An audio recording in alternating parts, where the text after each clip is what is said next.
this is Kelly from Root Pursuit Junk Journals, and today I've got these fun little coin envelopes and a little process for creating these images on them. So I did a mass making, and then I thought I would just share my process with you because I thought they turned out super cute. I've got ink and dye. There's like a green hue on my fingers.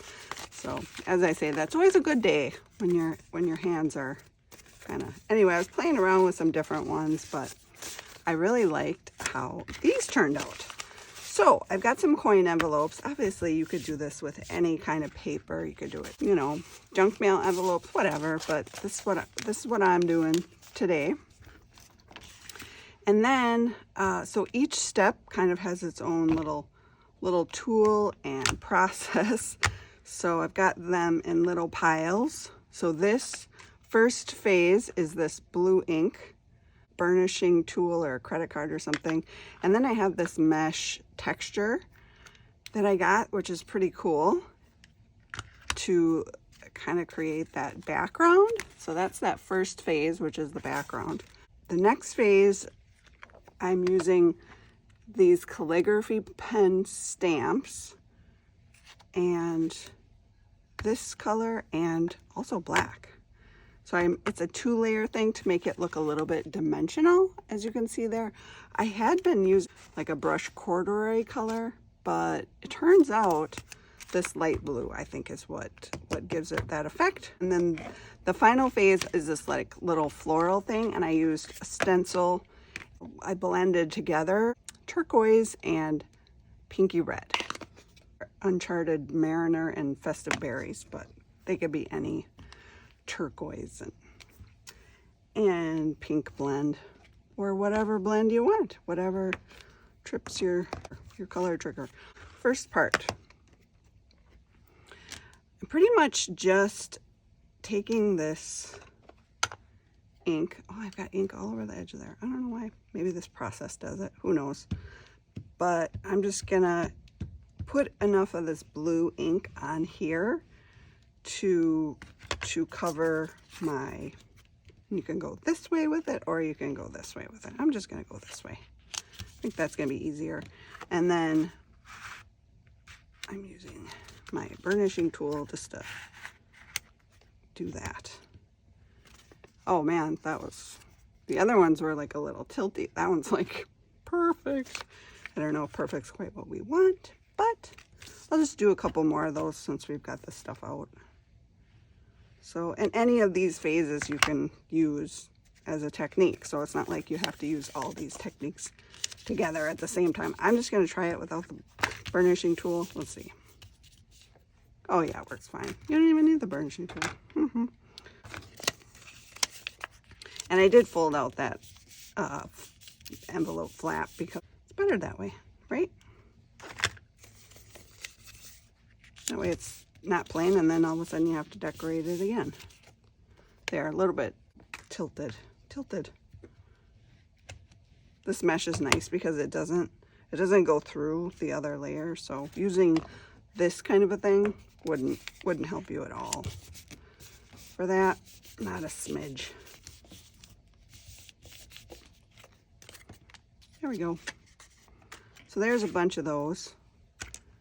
Phase 1.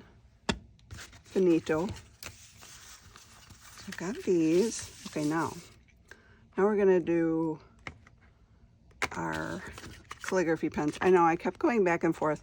I think I really do like the ones with the 2 pens better. And this is the first one I did, and I think that was a mistake to do the end of the calligraphy at the top. So then it kind of, you miss some of it, because if you ever fold that close. So I'm gonna try not to do that again. These are like, technically they're not on the right one, but that doesn't matter. All right, we're going with Speckled Egg. It's a nice light color. And the trick with doing it and making it look more dimensional, as you'll see here, is you stagger them like about 1 or 2 millimeters. So what you would think you're just doing one right exactly over the other, you're not. Okay, so I'm gonna do it this direction. So when I stamp the black over the top of this blue speckled egg color, which is just a light blue, I'm gonna stagger them a little bit, but I'm gonna do all of these first.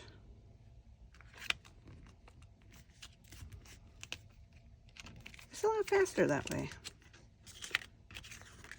It's just faster. Okay, make sure I ink these well. Make them nice and squishy. Squish business. And I know some people like to correct me on how I'm stamping, but I just stamp the way it works for me. And I know there's reasons for why you do it, and especially for these distressed oxides, they don't operate exactly the same as an ink, so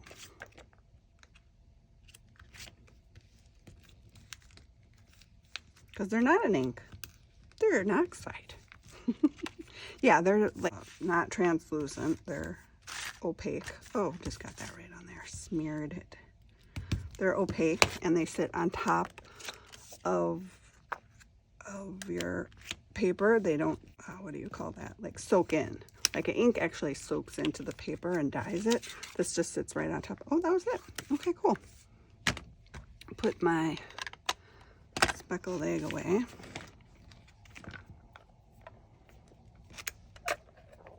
And then, here I was just saying, I love it when they have a lid because you can't lose it, but then sometimes the lid gets in the way.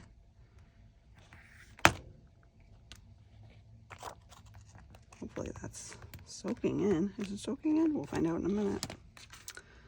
Okay, so this is the tricky part, staggering. It's like, oh, you need to miss.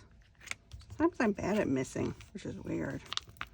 If I wasn't trying to miss, then I would, yeah, that's good. And then I'm also going, I did have a water bottle here too, because at the end I do spritz it. I don't want to forget that step. But that worked out really well. And when I spritz it, that light blue is really going to pop out. So that's the beauty of the Oxide. It's interesting putting the ink over the Oxide. And that was just a happy accident. I just was playing around with it, and lo and behold, it had a very lovely, surprising result. So there's actually a lot of like little techniques in this tiny little envelope, and so that's why I decided to do this as a video. Oh yeah, that's nice. Yeah, that one ended up being a good like 2 millimeters,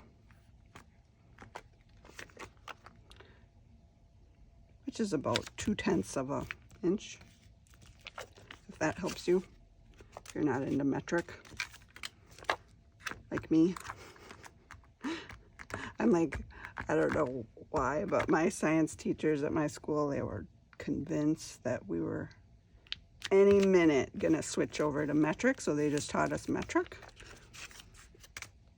That didn't help me very much in life, because the English did it. We got our English pounds and centimeters from the English, and they wouldn't change to metric, so that's kind of funny.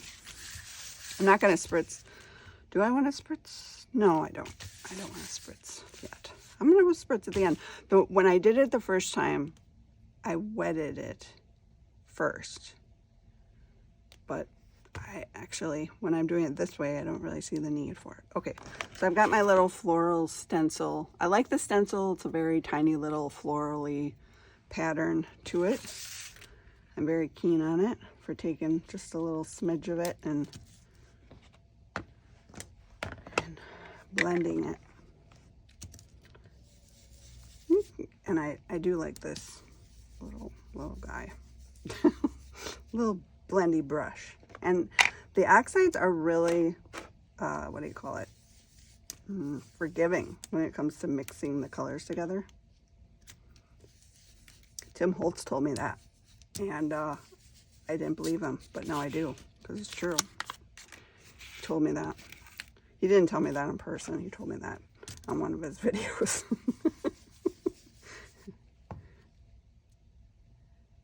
Moved it a little bit.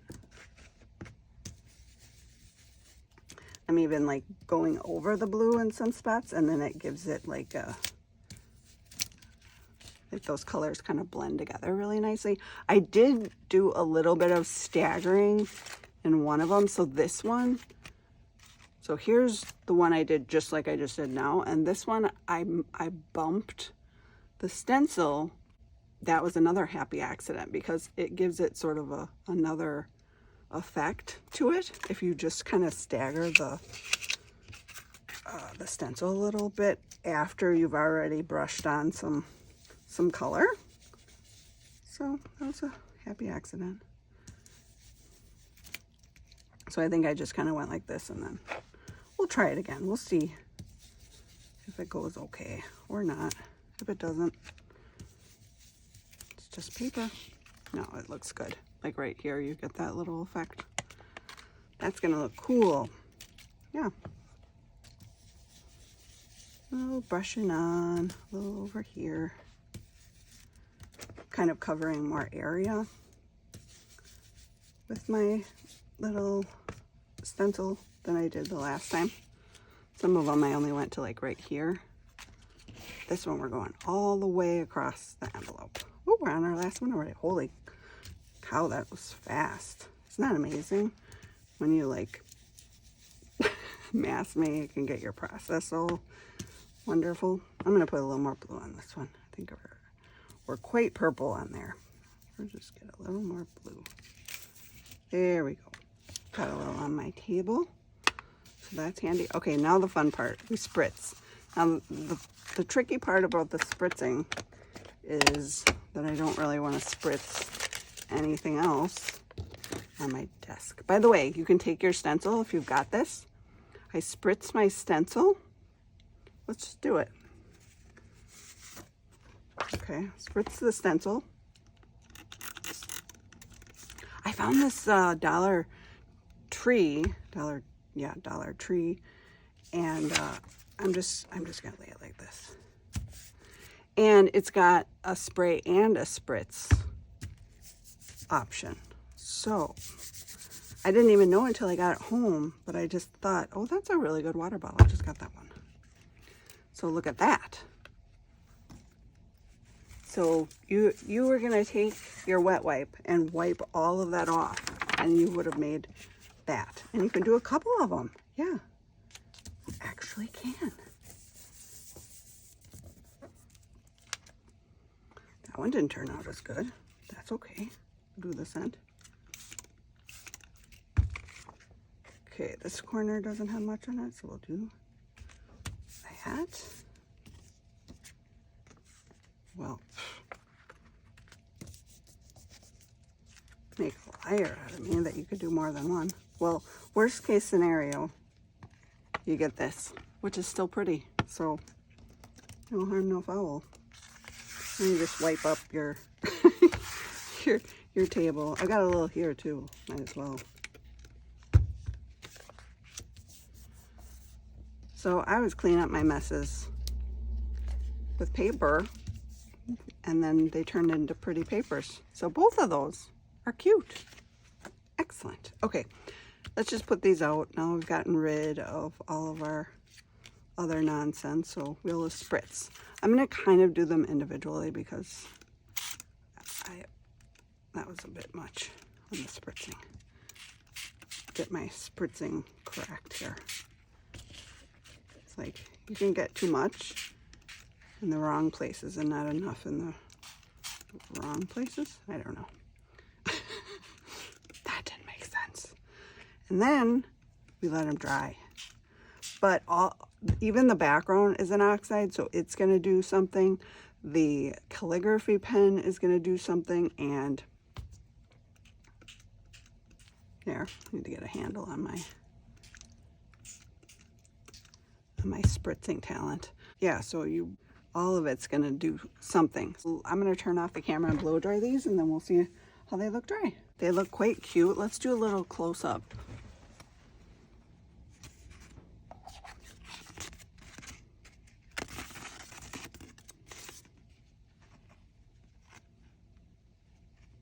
So those look pretty cute. So now let's see how many I have of these. 1, 3, 2, 3, 2. That's 10. So that's handy. And then I'll just show you some of the other, how I got to this point, which is basically me playing around. I think I started out doing some of this. I was using like Distress Oxide spray. I was using the color, this greenish color is from this, and I diluted it quite a bit. I know I had like, oh, I had one of these random like little drawers. That's what I used. Because this is totally different from like, you know, the big production people do where they like take up their whole living room and tables and they're using their oven.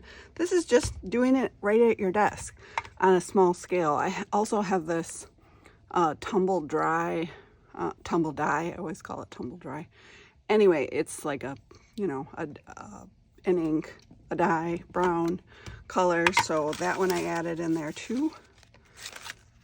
This is when I was doing, so I decided to take one of these and then do the stenciling over it and oxide it. It's very pretty. It's got a lot of color dimension to it. I'll probably just leave that as is.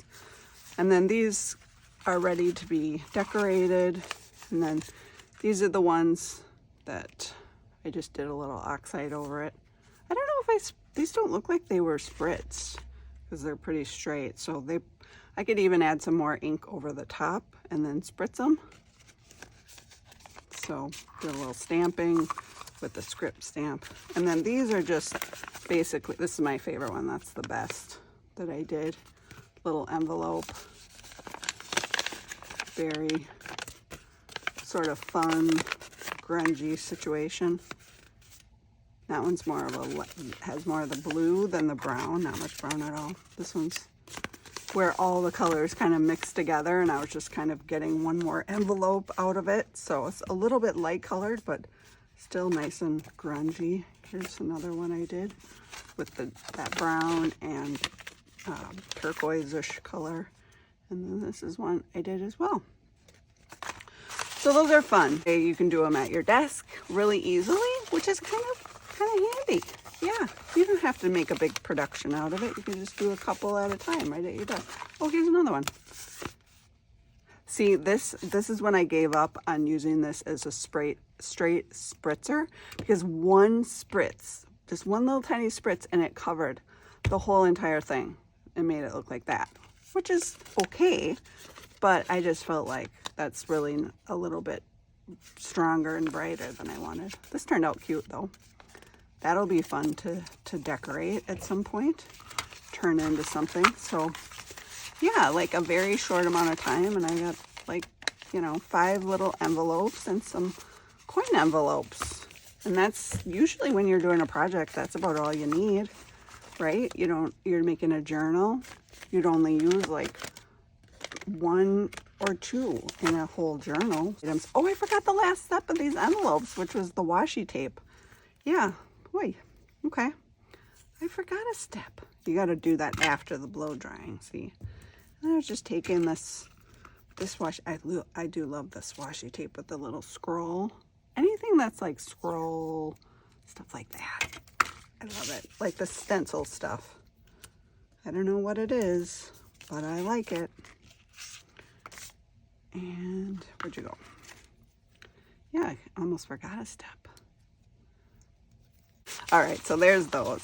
Got all the washi tape. I'm happy. So I hope you enjoyed this one today. You can check out my Etsy shop and my Ko-fi shop if you're interested in anything for sale in there. If you have any questions for me, I'm available via email, which is also in the description below. And as always, thanks for coming along, and I'll talk to you later.